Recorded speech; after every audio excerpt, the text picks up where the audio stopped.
Blood is thicker than water. But when my own sister stole my seven-figure company and told the world she built it alone, I let that water boil. She thought I'd stay the quiet girl in the shadows. Instead, I let her go on national television just to fire her. You know that old saying about never doing business with family? People usually say it with a knowing chuckle, maybe referencing a petty squabble over a family restaurant or a mismanaged inheritance. But let me tell you, they don't say it loud enough. They don't warn you about the specific, agonizing kind of betrayal that comes from someone who shares your DNA, someone who knows your deepest insecurities and uses them as stepping stones to build her own empire. My name is Chloe. For as long as I can remember, I have been the architect, and my older sister, Madison, has been the shiny, glittering facade. Even when we were kids, the dynamic was set in stone. I was the one who spent 3 weeks building a working, motorized solar system model for the regional science fair. Madison was the one who volunteered to present it to the judges because I had crippling stage fright. When they handed over the blue ribbon, they handed it to her. She held it up for the cameras, flashing that million-dollar smile, while I stood slightly out of frame, nursing paper cuts and glue burns. I should have known then. I should have seen the pattern. But when you love someone, you excuse their behavior. You tell yourself, that's just Madison. She needs the spotlight to breathe. Fast forward 15 years. I had just spent 4 years grinding through a degree in biochemistry, followed by 2 more agonizing years locked in a cramped, poorly ventilated studio apartment in Seattle, formulating organic skincare. I wasn't just mixing aloe vera and essential oils. I was developing a proprietary plant-based extraction method that kept active enzymes alive longer than anything else on the market. I called the brand Aura. It was my absolute obsession. I poured every dime I had, and a massive loan from our grandfather, Arthur, into patenting the extraction process and securing my LLC. The product was a miracle. I gave samples to friends, and within weeks, their cystic acne was clearing up, their hyperpigmentation was fading, and word of mouth started spreading like wildfire. Suddenly, I couldn't mix the batches fast enough. I was drowning in packaging, labeling, and shipping. I needed help. More specifically, I needed someone to handle the social media, the branding, the face-to-face networking, everything that made my chest tighten with anxiety. Enter Madison. At the time, Madison was bouncing between PR internships in Los Angeles, constantly complaining that no one recognized her vision. When I called her, exhausted and covered in botanical residue, and asked if she wanted to come on board as head of marketing for Aura, she practically screamed through the phone. I offered her a generous 20% equity stake and a solid salary once we hit our first revenue milestones. I retained 80% and the title of CEO and founder. The paperwork was drawn up by my attorney, David Hirsch, signed and notarized. Everything was legal. Everything was perfect. For the first year, we were a dream team. I stayed in my newly rented lab, tweaking formulas, managing the supply chain, and ensuring our quality control was flawless. Madison took my little brown glass bottles and turned them into a lifestyle. She hired photographers, sent PR packages to micro-influencers, and used her relentless charm to get our serums into high-end boutique spas across the West Coast. But then, the narrative started to shift. It was subtle at first. I'd see an Instagram post on the official Aura page where Madison would write, "Late nights in the lab perfecting my new formula," accompanied by a heavily filtered selfie of her holding a beaker she had literally never touched. When I brought it up, she brushed it off with a laugh, tossing her perfect blonde hair over her shoulder. "Chloe, relax," she told me, sipping an iced matcha in our newly leased office space. "It's just marketing. Consumers want a narrative. They want a beautiful, relatable founder who struggled with her skin and found a cure. You don't even have an Instagram account. You hide behind your microscopes. Let me be the story." I swallowed the lump in my throat. She wasn't entirely wrong. The brand was exploding because of the lifestyle she was selling. I told myself it didn't matter whose name was in the captions as long as the sales numbers kept climbing. And they were. Oh, they were climbing. By the end of year 2, Aura crossed the $2 million mark in pure revenue. We were a certified 7-figure business. My lead operations manager, Liam, a fiercely loyal guy who had been with me since the studio apartment days, was the first to sound the alarm. We were in the warehouse doing inventory when he handed me his tablet. Have you seen this? He asked, his voice tight with concern. It was an article in Vogue Beauty, a full-page spread. The headline made my blood run instantly cold. The Beauty Prodigy: How Madison Hayes Built a Skincare Empire from Scratch. I read the article, my hands shaking. Not once was my name mentioned.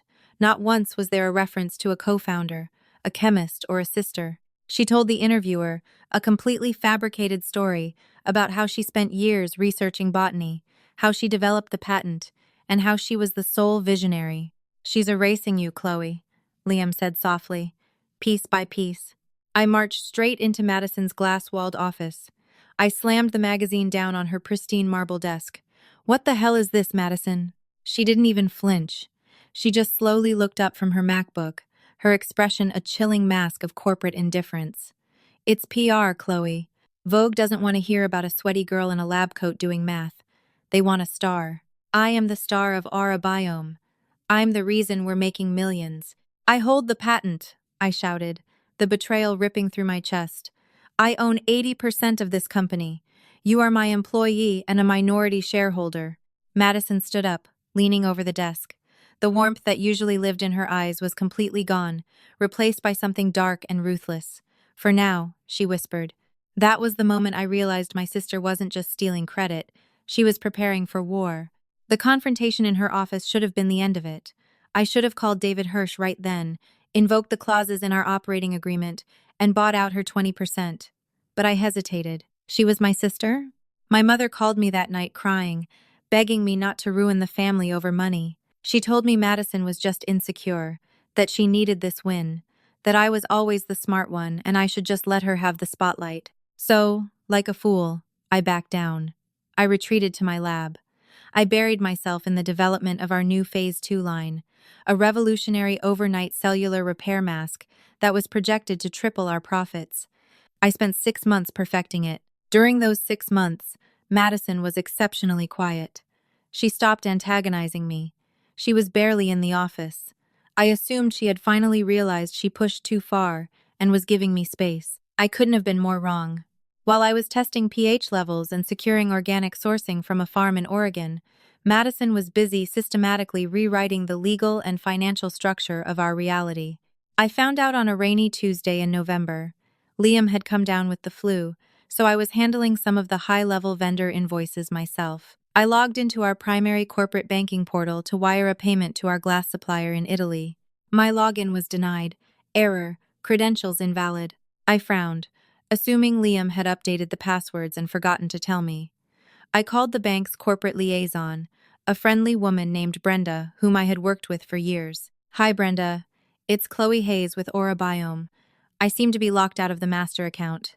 There was a long, excruciating pause on the line. Chloe? Let me check the file. One moment. I heard the clicking of her keyboard. Ah, yes. The account administrator privileges were transferred entirely to the CEO last Thursday. My stomach dropped. I am the CEO, Brenda. Not according to the revised corporate charter we received, Brenda said, her voice dropping to a sympathetic, cautious whisper.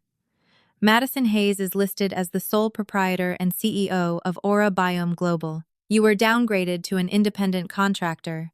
I have the signature right here, yours and hers. The room started spinning. The smell of eucalyptus and rosehip oil in the lab suddenly made me want to vomit. Aura Biome Global? Brenda, send me those documents. Now, 10 minutes later, the PDF arrived in my inbox. I stared at the screen, hyperventilating.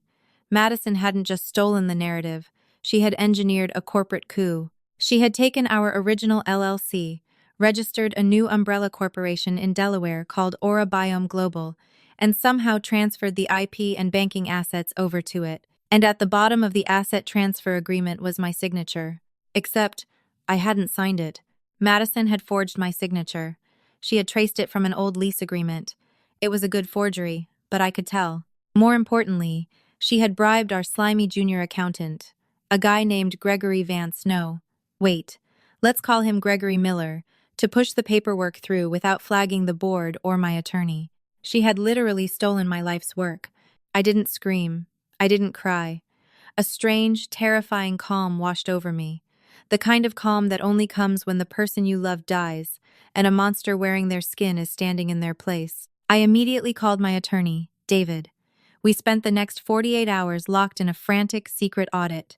David was furious. "Chloe, this is criminal fraud. We can take her to court. We can have her arrested." "No," I said, staring at the whiteboard where we had mapped out her web of lies. "If we sue her now, it gets tied up in litigation for years. The brand dies. She plays the victim to the press, claiming I'm the jealous, unstable sister trying to ruin her success.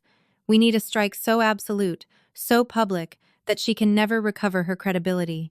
David leaned back, taking off his glasses. "What are you suggesting?" I pulled up an email I had received a week prior. An email Madison thought I hadn't seen because she had tried to lock me out of the corporate server. She forgot I wrote the server's back-end infrastructure. It was an itinerary. Next Friday, Madison was scheduled to appear live on Morning Buzz with Caroline, the biggest morning talk show in the country, boasting over 6 million daily viewers. She was going on national television to officially launch the Phase 2 cellular repair mask, the mask I formulated. Worse, she was using the appearance to announce a massive $50 million acquisition deal with a massive beauty conglomerate, led by a ruthless venture capitalist named Richard Hayes. Wait, Hayes is my last name. Let's make it Richard Sterling. Wait, Sterling is forbidden. Let's go with Richard Montgomery. Madison was planning to sell the stolen company live on air, pocket the millions, and leave me with nothing but a fake independent contractor agreement. "She's launching my product on Caroline's show next Friday," I told David, a cold smile touching my lips. "She's going to stand in front of America and talk about how she slaved away in the lab to create it. Chloe, she has the New Delaware Corporation. Technically, on paper, she controls the distribution. She controls the paper," I corrected him, "but I control the reality." I spent the next 7 days moving like a ghost. I didn't let Madison know I was on to her. I went into the office, smiled at her, and drank the poison of her fake sweetness. "You're doing great with the new batches, Chloe," she'd say, patting my arm patronizingly. "I'll make sure you get a nice bonus after the launch." "Thanks, Maddie," I'd reply, my dead eyes meeting her bright, lying ones. Behind the scenes, Liam and I were executing a flawless, lethal counter-operation. Madison didn't understand tech, and she didn't understand the law as well as she thought she did. While she transferred the assets to the New Delaware Corporation, she made one fatal, arrogant oversight. The original patent for the botanical extraction process and the FDA registrations for the physical formulas weren't owned by Aurabiome LLC. They were owned by a separate holding company I had quietly created years ago on David's advice, Chloe Hayes Innovations. I had only licensed them to Aurabiome. Furthermore, I controlled the main Shopify servers, the domain registry, and the raw ingredient supply chain. I drafted a cease and desist order, a notice of immediate termination of the IP license, and a mountain of undeniable proof of her forgery, including server logs of her emails to Gregory Miller discussing the fake signature. I wasn't just going to take my company back. I was going to let her walk right to the edge of the highest cliff she could find. I was going to let her bask in the blinding lights of the national spotlight she craved so desperately. And then, I was going to push her off. The atmosphere inside the network studio was electric.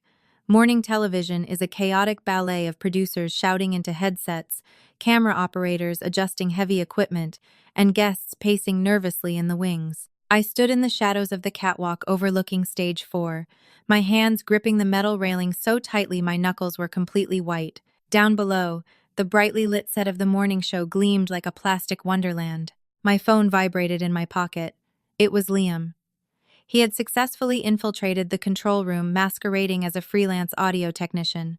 The thumb drive was inserted into the main broadcast server. We had absolute control over the massive digital monitors positioned behind the guest couches. David Hirsch, my attorney, was waiting downstairs in the green room corridor with a thick leather briefcase full of certified legal documents. Everything was perfectly aligned. I made my way down the metal stairs, walking with a calm, purposeful stride toward the VIP dressing rooms. I was not looking for my sister. I was looking for Richard Montgomery. Richard was the billionaire venture capitalist who was supposed to acquire Aurabiome Global today. He was a shark, a man known for his brutal business tactics and complete lack of patience for incompetence. I found him standing near the craft service table, adjusting his expensive silk tie, flanked by two burly security guards. I approached him directly. His guard stepped forward, but I held up my hands, revealing a plain manila envelope. Mr. Montgomery, my name is Chloe Hayes. You are about to go on national television to announce a $50 million acquisition of a company that the woman in dressing room 3 does not actually own. Richard raised a silver eyebrow, waving his guards back. He looked me up and down, amused, but clearly irritated. Listen, young lady, I do not have time for corporate sabotage games. Madison Hayes is the sole proprietor of Aura Biome. My legal team spent 3 weeks looking at her Delaware filings. Now, step aside before I have you thrown out of this building. Your legal team looked at a fraudulent shell corporation, I replied, my voice completely steady. I opened the envelope and handed him the top document. This is the original patent registration for the botanical extraction process that makes the skincare line work. Notice the owner is Chloe Hayes Innovations, not Aura Biome LLC, not Aura Biome Global. I exclusively own the intellectual property. Furthermore, I hold the FDA certifications. Richard's amusement vanished. He snatched the paper from my hand, his eyes darting across the legal jargon. I handed him the second document. This is a sworn affidavit from a certified forensic document examiner, proving that my signature on the asset transfer agreement Madison provided to your team was forged. I also have the server email logs showing Madison paying our accountant a bribe to push the fake paperwork through. If you sign that acquisition deal today, you are buying a hollow shell. You will own no products, no formulas, and no patents. You will simply be an accessory to a massive corporate fraud. The color slowly drained from Richard Montgomery's face. The man was a ruthless predator, but he was not stupid. He recognized a catastrophic liability when he saw one. He looked from the documents to my face, his jaw clenching in absolute fury. She lied to me. She forged federal trademark transfers. She did, I confirmed gently. And she is about to walk out onto that stage and announce your partnership to 6 million viewers. Richard pulled his phone from his pocket, dialing a number. Get my legal team on the line, he barked into the receiver. He looked back at me, his eyes dark with vengeance. I am pulling the deal. I am canceling the wire transfers. I should go in there right now and rip her to pieces. No, I said softly, placing a hand on his arm. Let her go out there. Let her tell her lies to the cameras. My sister craves the spotlight more than anything in the world. I think we should give it to her. Completely and fully. A slow, dangerous smile crept across Richard's face. He understood exactly what I was doing. You are cold, Chloe Hayes. Very cold. I like it. I will sit in the front row and watch the show. I nodded, turning away. It was time. The stage manager began counting down over the studio loudspeakers. 5 minutes to air. We need Madison Hayes on standby. I walked toward the curtain wings, stepping into the darkness just off camera. Madison brushed past me a moment later, surrounded by her entourage. She was wearing a stunning white silk dress, her blonde hair styled in perfect, cascading waves. She looked like an angel. She looked like a self-made billionaire. She did not even notice me standing in the shadows. She was too busy staring at her own reflection in a monitor, practicing her humble, surprised smile. The live broadcast intro music began to play. The studio audience erupted into massive applause. Caroline, the beloved veteran host of the show, smiled brightly into the main camera. Welcome back to Morning Buzz, Caroline chirped enthusiastically. Our next guest is taking the beauty industry by absolute storm. She started mixing serums in a tiny apartment, and today, her company Aura Biome is a household name. And she has a massive, game-changing announcement for us today.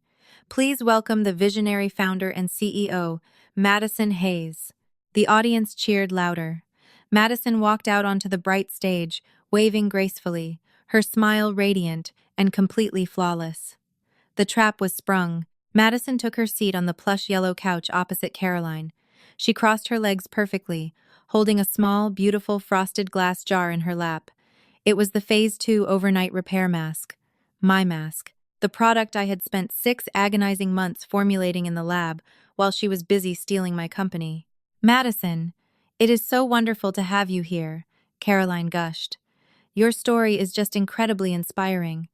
Tell us, how did you come up with the formula for this amazing new product? Madison let out a soft, rehearsed laugh, brushing a lock of hair behind her ear. You know, Caroline, it was countless sleepless nights. I was sitting in my lab, looking through botanical research, trying to find a way to keep active plant enzymes alive. It was just me, a microscope, and a dream to help women feel beautiful in their own skin. I poured my entire soul into this jar. Behind the stage, I signaled Liam through my earpiece. Do it now. Up on the massive digital monitors behind the guest couch, the smiling Aura Biome logo suddenly vanished. In its place, a massive, high-definition document appeared. It was the patent registration. Highlighted in bright yellow was the owner's name, Chloe Hayes Innovations. The studio audience murmured, confused. Caroline glanced over her shoulder at the screen, her brow furrowing. Madison, what is? Who is Chloe Hayes? Madison looked back at the screen. The blood completely drained from her face. Her perfect smile froze, turning into a horrific, strained grimace. That must be a typo from the control room. Chloe is. She is just an independent contractor who helps me with some of the basic mixing. That was my cue. I stepped out from the shadows of the curtain, walking directly onto the brightly lit stage. The camera operators scrambled, trying to figure out if this was a planned segment. The studio audience fell completely silent. I was wearing my tailored navy suit, my hair pulled back sharply.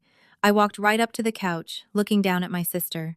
I am Chloe Hayes, I said, my voice projecting clearly through my hidden lapel microphone, echoing throughout the studio and into millions of homes across the country. I am the founder, the lead biochemist, and the true legal owner of Aura Biome.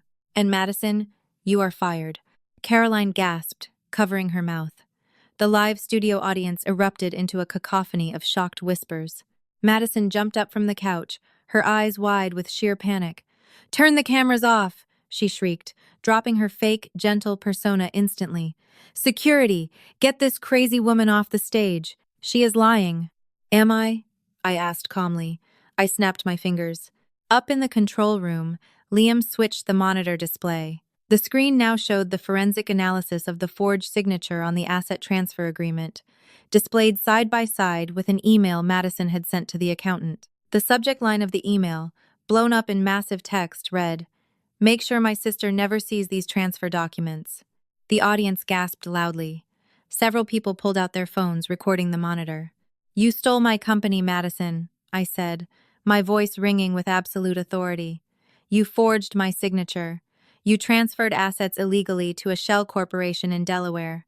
You lied to the press, you lied to the consumers, and you lied to Richard Montgomery." I gestured down to the front row. The main camera swiveled perfectly to catch Richard Montgomery sitting in the audience. He stared fiercely at Madison, giving a slow, mocking thumbs-down gesture directly to the camera lens. "Richard has pulled his $50 million acquisition offer," I continued smoothly. "The deal is dead. Your shell company is entirely worthless because it owns absolutely zero intellectual property. I own the formulas. I own the brand. And as of this exact second, your employment is terminated for gross misconduct and felony corporate fraud." Madison was shaking uncontrollably. The flawless white dress suddenly looked like a straitjacket. She looked wildly around the studio, searching for a friendly face, searching for a way out. But there was nowhere to hide. Millions of people were watching her true face be exposed in real time. "You cannot do this to me," Madison screamed, tears of rage finally spilling down her cheeks, ruining her perfect makeup. "I built the brand. I made it famous. You are nothing without me. You just hide in a stupid lab." "I am the foundation," I corrected her coldly.